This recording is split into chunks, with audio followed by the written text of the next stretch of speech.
Il y a des choses qu'on ne peut pas dire en vers. L'autre jour, j'étais dans le métro et j'entends deux dames dire « T'as lu le journal encore, ces juifs avec leurs histoires?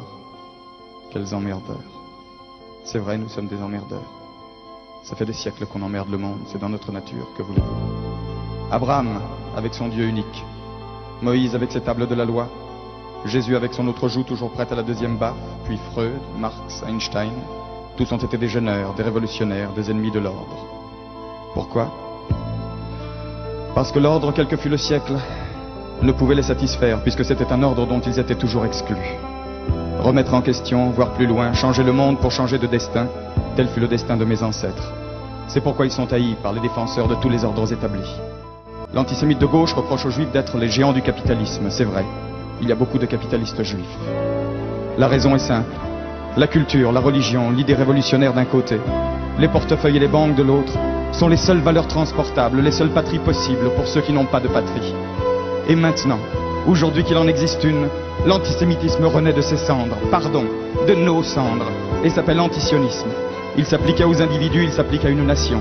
Israël est devenu un ghetto. Jérusalem, c'est Varsovie. Les nazis qui nous assiègent parlent arabe. Et si leur croissance se déguise parfois en faucille, c'est pour mieux piéger les gauches du monde entier. Moi qui suis un juif de gauche, je n'en ai rien à faire d'une certaine gauche qui veut libérer tous les hommes aux dépens de certains d'entre eux. Car je suis précisément de ceux-là, d'accord pour la lutte des classes, mais aussi pour le combat et le droit à la différence. Si elle veut me compter parmi les siens, la gauche ne peut pas faire l'économie de mon problème.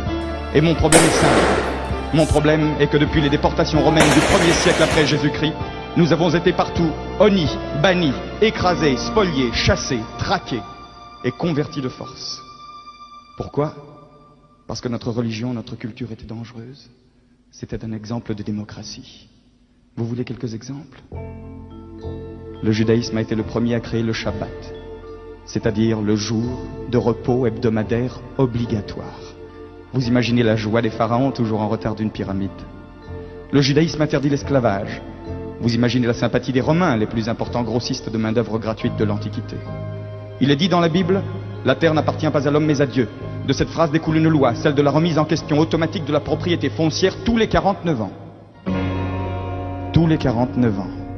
Vous voyez l'effet d'une loi pareille sur les papes du Moyen-Âge et les bâtisseurs d'empire de la Renaissance. Il ne fallait pas que les peuples sachent. On commença par interdire la Bible, et puis ce fut la médisance.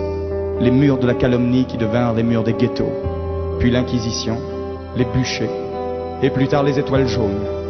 Auschwitz n'est qu'un exemple industriel de génocide, mais il y a eu des génocides artisanaux par milliers. J'en aurais pour 3 jours, je vous le jure, rien qu'à nommer tous les pogroms d'Espagne, de Russie, de Pologne et d'Afrique du Nord. À force de fuir, de bouger, le juif est allé partout. On extrapole et voilà. Il n'est de nulle part. Nous sommes au rendez-vous, monsieur Chancel. Je suis effectivement de nulle part. Nous sommes parmi les peuples comme l'enfant à l'assistance publique. Je ne veux plus être adopté. Je ne veux plus que ma vie dépende de l'humeur de mes propriétaires. Je ne veux plus être un citoyen locataire. J'en ai assez de frapper aux portes de l'histoire et d'attendre qu'on me dise entrer. Je rentre et je gueule aujourd'hui. Je suis chez moi sur Terre et sur Terre j'ai ma terre. Elle m'a été promise. Elle sera maintenue. Qu'est-ce que c'est que le sionisme? Ça se réduit à une simple phrase. L'an prochain à Jérusalem. Non, ça n'est pas un slogan du Club Méditerranée. C'est écrit dans la Bible, le livre le plus vendu et le plus mal lu du monde. Et cette prière est devenue un cri. Un cri qui a aujourd'hui plus de 2000 ans. Et le père de Christophe Colomb, celui de Kafka, celui de Proust, celui de Chagall, celui de Marx, d'Einstein et même de M. Kissinger l'ont répété ce cri au moins une fois par an le jour de Pâques. Alors le sionisme c'est du racisme? Mais faites-moi rire. Est-ce que 12 France, cher pays de mon enfance, est un hymne raciste? Le sionisme c'est le nom d'un combat de libération. Dans le monde chacun a ses juifs. Les Français ont les leurs, ce sont les Bretons, les Occitans, les travailleurs immigrés. Les Italiens ont les Siciliens, les Yankees ont leurs Noirs, les Espagnols ont leurs Basques. Nous, on a une prérogative. Nous sommes les Juifs de tous. À ceux qui me disent, et les Palestiniens? Je réponds, je suis un Palestinien d'il y a 2000 ans. Je suis l'opprimé le plus vieux du monde. Opprimé quelquefois et souvent même supprimé. Je discuterai donc avec eux, mais je ne leur céderai pas ma place. Et les options politiques d'un gouvernement n'ont jamais mis en cause l'existence d'une nation. Alors pourquoi Israël? Quand Israël sera hors de danger, je choisirai parmi les Juifs et mes voisins arabes ceux qui me sont frères par les idées. Aujourd'hui, je me dois d'être solidaire avec tous les miens, même ceux que je déteste, au nom d'un ennemi insurmontable, le racisme. Descartes avait tort. Je pense donc je suis. Ça ne veut rien dire. Nous, ça fait 5000 ans qu'on pense. Et nous n'existons toujours pas. Je me défends, donc je suis.